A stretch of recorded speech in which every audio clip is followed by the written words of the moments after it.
Hey guys, don't forget to click on the subscribe button and click on this bell button to get all updates about e-commerce, startups, news, reviews, unboxing, and everything about online shopping.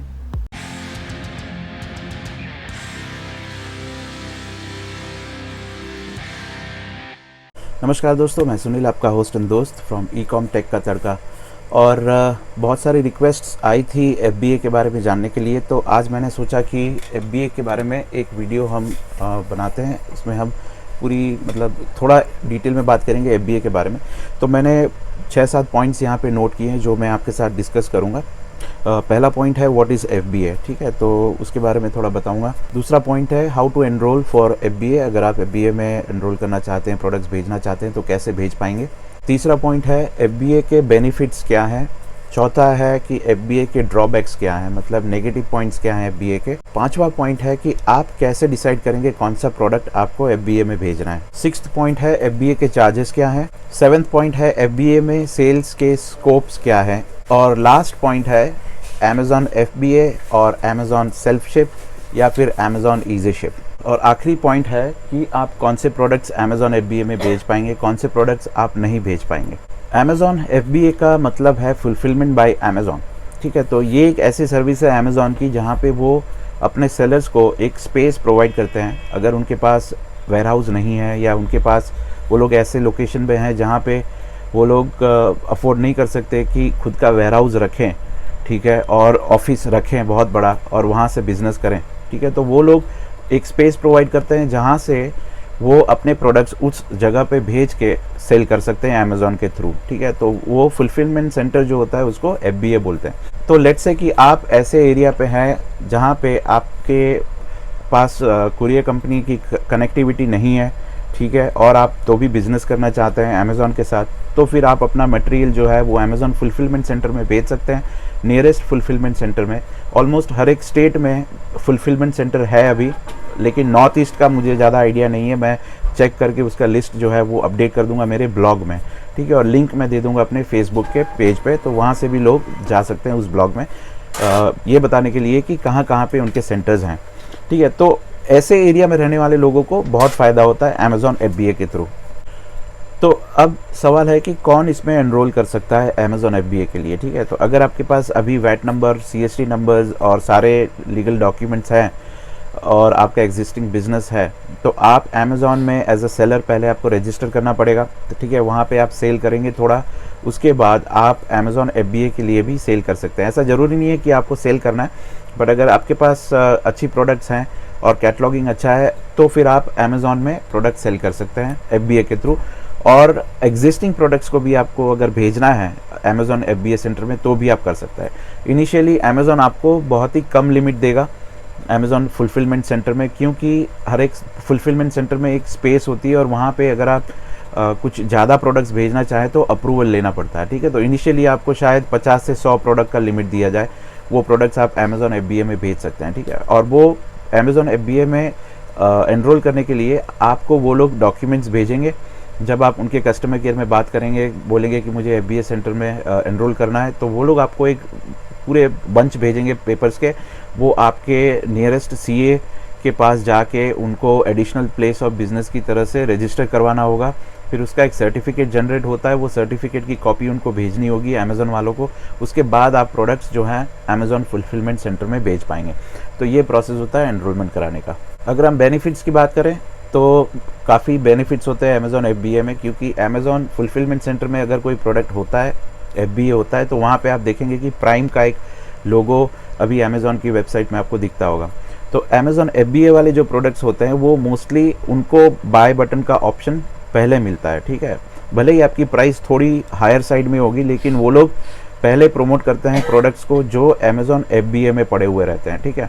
Let's say कि आपकी product 500 रुपये की है selling price, ठीक है, और कोई एक पर्सन है जो नॉन FBA में सेल कर रहा है, नॉन FBA के थ्रू सेल कर रहा है और उसकी प्राइस है 400 रुपये, तो भी आप नोटिस करेंगे कि Amazon FBA का जो प्रोडक्ट है लिस्टेड उसका नाम पहले आ रहा है, मतलब उसको बाय बॉक्स मिल रहा है। तो ये एक फ़ायदा है Amazon FBA का। दूसरा ये कि वो लोग प्रमोशंस करते रहते हैं और Amazon FBA में जो प्रोडक्ट्स रहते हैं उनको वो लोग ज़्यादा प्रमोट करते हैं, ठीक है, तो सेल भी काफ़ी बढ़ जाता है। तीसरा बेनिफिट ये है कि अमेज़ॉन FBA में आपके जो लो वेट वाले प्रोडक्ट्स हैं, लेट्स से कि 100 ग्राम 200 ग्राम, उनका जो शिपिंग चार्ज है वो बहुत ही कम है, अराउंड 30 रुपीज़ के आसपास। तो वहाँ पे आपको शिपिंग का एडवांटेज हो जाता है, ठीक है।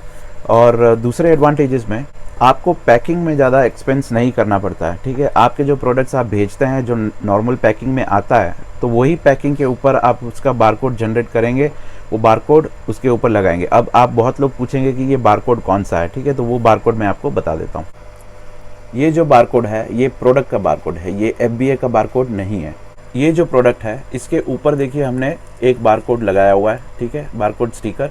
ये आपको अपने कंप्यूटर से जनरेट करना पड़ता है और उसके बाद ये हम ऐसे पैक करते हैं प्रोडक्ट को, बबल पैक, और उसके ऊपर ये बारकोड जो जनरेट होता है उनके सिस्टम से वो हम चिपकाते हैं। और यहाँ पे आप नोटिस करेंगे तो देखिए प्रोडक्ट का बारकोड ऑलरेडी अंदर है, उससे अमेज़ॉन को कुछ लेना देना नहीं है, ठीक है। वो बेसिकली UPC होता है और ये जो बारकोड है ये अलग है। ये अमेज़ॉन जब प्रोडक्ट को रिसीव करता है उनके वेयरहाउस में, तब ये वो लोग स्कैन करते हैं और इन्वेंट्री उनके FBA सेंटर में ऐड होती जाती है। तो ये बारकोड का मतलब वो है। और अब ये बारकोड में आप नोटिस करेंगे तो नीचे अल्फ़ाबेट्स लिखे होंगे, ठीक है, तो अल्फ़ा न्यूमेरिकल है, तो ये उनका बारकोड है। तो ये बारकोड हमें जनरेट करना पड़ता है हमारे वेयरहाउस से, या फिर आप अपने घर से भी कर सकते हैं, ठीक है। और हर एक प्रोडक्ट के ऊपर चिपकाना होता है। फिर वो जो भी प्रोडक्ट्स आप इकट्ठा करते हैं और एक बॉक्स में डालते हैं, तो वो बॉक्स के ऊपर एक दूसरा स्टिकर जो है वो चिपकाना पड़ता है, मतलब बारकोड वाला, ठीक है। तो वो सारे पैकेज वो लोग रिसीव करते हैं। तो अब इसमें क्या होता है कि आप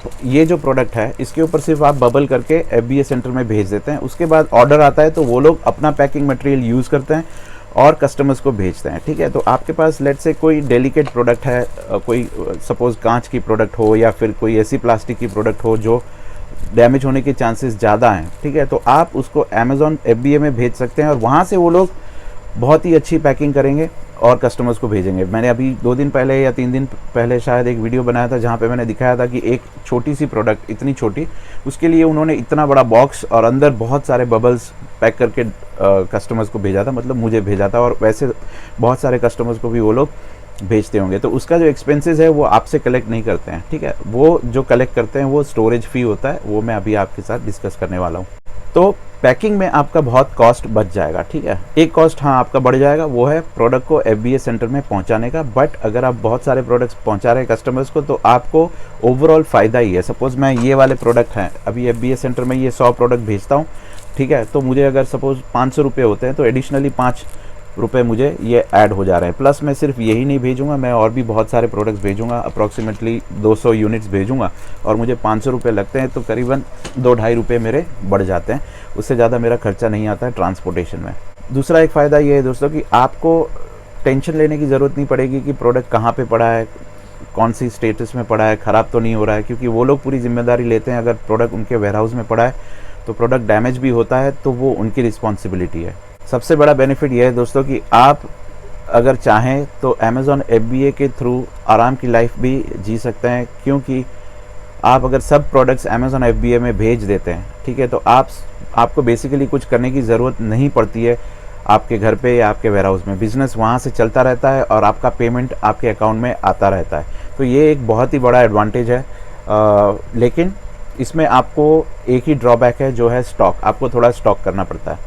तो मतलब आप समझ लीजिए कि आप कहीं पर भी आज़ादी से एकदम घूम सकते हैं और जहाँ चाहें वहाँ जा सकते हैं और लाखों का बिज़नेस हर महीने अमेज़ॉन FBA के थ्रू कर सकते हैं। कोई भी हेडेक आपके ऊपर, एडिशनल हेडेक आपके ऊपर नहीं रहेगा। पेमेंट्स की बात करें तो पेमेंट्स भी रेगुलरली एवरी वीक आता जाता है। जो प्रोडक्ट आज डिलीवर होता है, लेट्स से कि आज ट्यूसडे है, ट्यूसडे को डिलीवर हो रहा है, तो वो इस सैटरडे को नहीं लेकिन अगले सैटरडे को आपके अकाउंट में वो पेमेंट जो है वो आ जाएगा। अब बात करें हम ड्रॉबैक्स की, तो पहला ड्रॉबैक जो है वो है कि आपको स्टॉक करना पड़ेगा प्रोडक्ट का, ठीक है। तो आपको बल्क में प्रोडक्ट शायद खरीदने पड़े मार्केट में और वो प्रोडक्ट आपको अमेज़ॉन FBA में भेजने पड़े, तो ये एक सबसे बड़ा ड्रॉबैक है। अगर आपकी फाइनेंशियल सिचुएशन अच्छी है तो शायद आपके लिए ये हेडेक ना हो, लेकिन अगर आप इनिशियल स्टेज में हैं और छोटे से बड़ा करना चाहते हैं तो शायद आपको थोड़ा ये मुश्किल हो सकता है, क्योंकि आप जो भी प्रोडक्ट अमेज़ॉन FBA में भेजेंगे ज़रूरी नहीं है कि वो प्रोडक्ट सारी बिक जाएगी, ठीक है। तो उसको भी टाइम लगता है थोड़ा बिकने में, और कभी कभी ऐसा भी होता है कि वो प्रोडक्ट नहीं भी बिकती है तो वो आपको रिटर्न मंगवा लेनी पड़ती है और किसी और मार्केट प्लेस में आपको बेचना पड़ता है।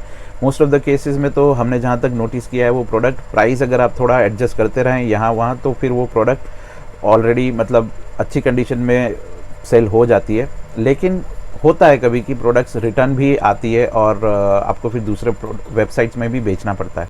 और एक ड्रॉबैक जो है वो है कि प्रोडक्ट अगर लेट से डैमेज होता है उनके थ्रू या फिर रिटर्न में, तो वो प्रोडक्ट के पूरे पैसे आपको नहीं मिलते हैं। Around 30 to 60% depending on the product market value, उस हिसाब से वो लोग आपको पैसे रिफ़ंड करते हैं। तो पूरे पैसे वो लोग आपको रिफ़ंड नहीं करते हैं। हालांकि वो प्रोडक्ट आपको वो प्रोडक्ट भी साथ में दे देंगे, लेकिन वो प्रोडक्ट के पैसे आपको पूरे नहीं मिलेंगे। तो ये एक ड्रॉबैक है। अमेज़ॉन FBA में एक और ड्रॉबैक मैं कह सकता हूँ कि उसमें कैश ऑन डिलीवरी ऑर्डर्स बहुत आते हैं, तो रिटर्न्स के चांसेस भी काफ़ी ज़्यादा रहते हैं। बट आपको उतना भी घबराने की ज़रूरत नहीं है, क्योंकि वो सारा प्रोसेस वो लोग हैंडल करते हैं। हाँ, वन वे शिपिंग चार्ज जो है वो लगता है, बट अब वो बिज़नेस है तो हमें उतना तो एक्सेप्ट करना ही पड़ेगा। कहीं ना कहीं तो लॉस हमारा जो होगा वो एक्सेप्ट करना पड़ेगा। लेकिन आप जो प्राइसिंग है उस हिसाब से रखिएगा कि आपके 10 में से अगर एक रिटर्न आता है प्रोडक्ट, तो भी आप प्रॉफिट में रहे, उस टाइप का प्राइसिंग आपको रखना पड़ेगा। एक और ड्रॉबैक मैं कह सकता हूँ कि स्टोरेज फ़ी। अगर आप बहुत सारे प्रोडक्ट्स भेज रहे हैं और प्रोडक्ट्स आपके नहीं सेल हो रहे हैं, तो आपको हर महीने स्टोरेज फ़ी लगती है। फ्रॉम डे 1 जब से आपने भेजा है तब से आपको स्टोरेज फ़ी लगेगी। स्टोरेज फ़ी होती है करीबन 14 से 15 रुपये पर क्यूबिक स्क्वायर फीट, ठीक है। अब क्यूबिक स्क्वायर फीट आप सबको ऑलमोस्ट पता होगा, ठीक है। तो जितना भी स्पेस आपका प्रोडक्ट रोकता है उस हिसाब से आपको मंथली चार्ज करते हैं अमेज़ॉन वाले। अब वो क्यों करते हैं? क्योंकि उनका भी जो वो प्लेस है फुलफिलमेंट सेंटर, वो भी रेंटेड होता है, उनका खुद का नहीं होता है, तो उनको भी रेंट देना पड़ता है। और वो रेंट जो है वो हमसे ही, मतलब सेलर से ही वो कलेक्ट करते हैं, लेकिन सामने फैसिलिटी भी देते हैं। तो उस हिसाब से हमसे वो उनका रेंट जो है हमसे कलेक्ट करते हैं in form of cubic square feet के हिसाब से, ठीक है। तो 14 रुपये पर cubic square feet per month, उतना भी नहीं होता है। अगर आप बहुत सारा प्रोडक्ट भेज रहे हैं तो करीबन, हमने बहुत सारे प्रोडक्ट्स भेजे हैं, करीबन 1000 के आसपास भी भेजते थे पहले, अभी थोड़ा हमने कम कर दिया है।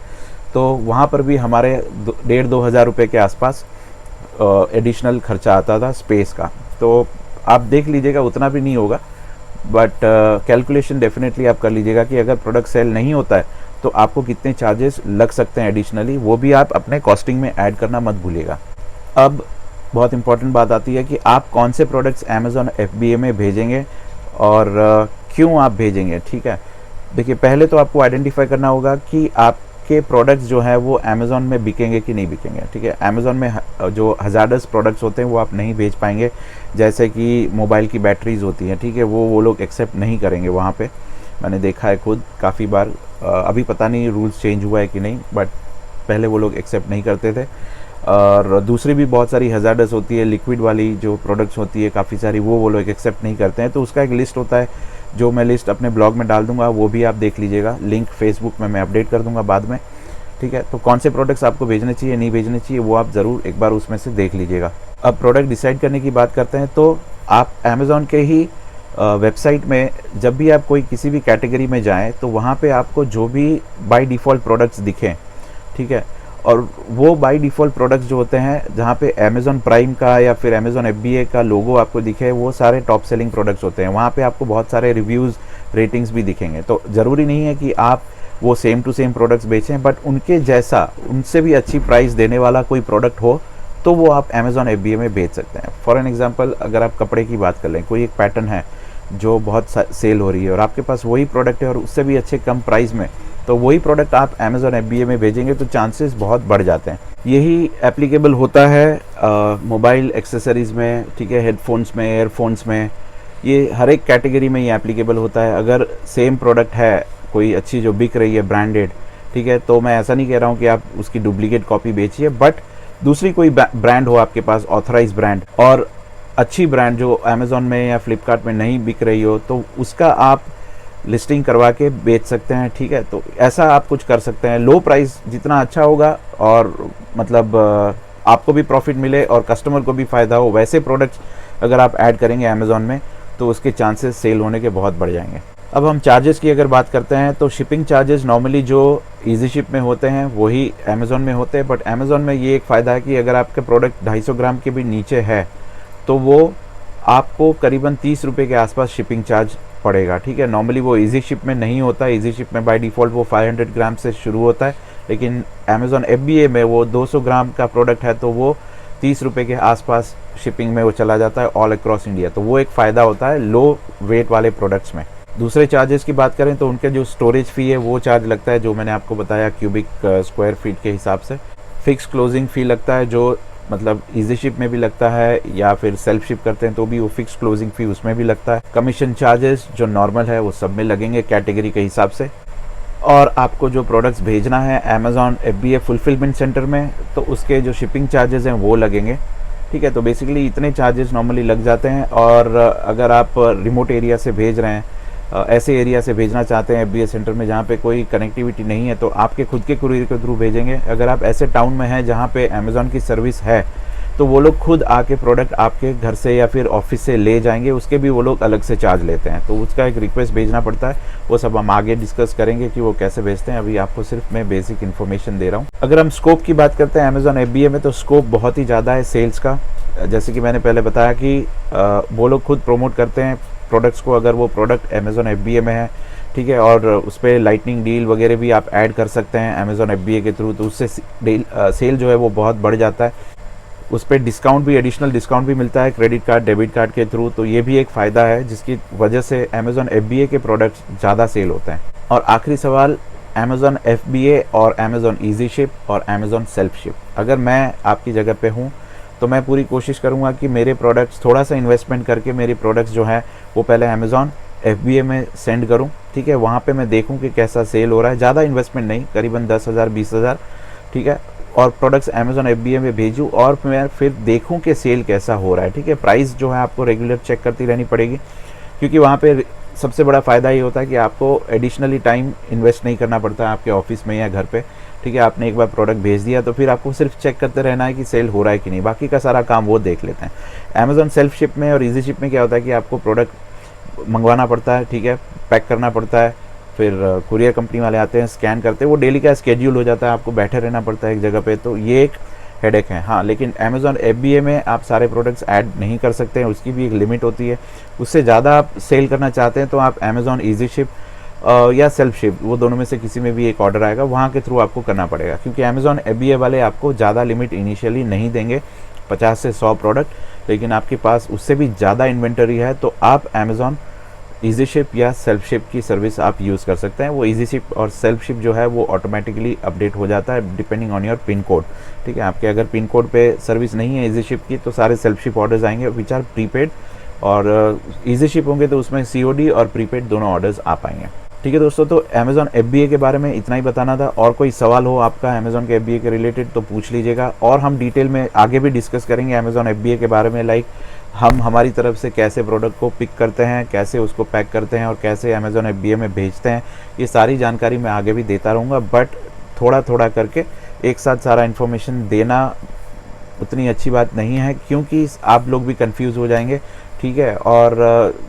मैं भी यही चाहता हूँ कि थोड़ा थोड़ा करके लें, तो सबको एक बार वीडियो थोड़े थोड़े देख लें तो थोड़ा आइडिया भी आ जाए। अगर मैं एक साथ सारी इन्फॉर्मेशन दे दूँगा तो बहुत सारे लोग कंफ्यूज हो जाएंगे, ठीक है दोस्तों। तो आज के लिए इतना ही। Thank you, have a nice day.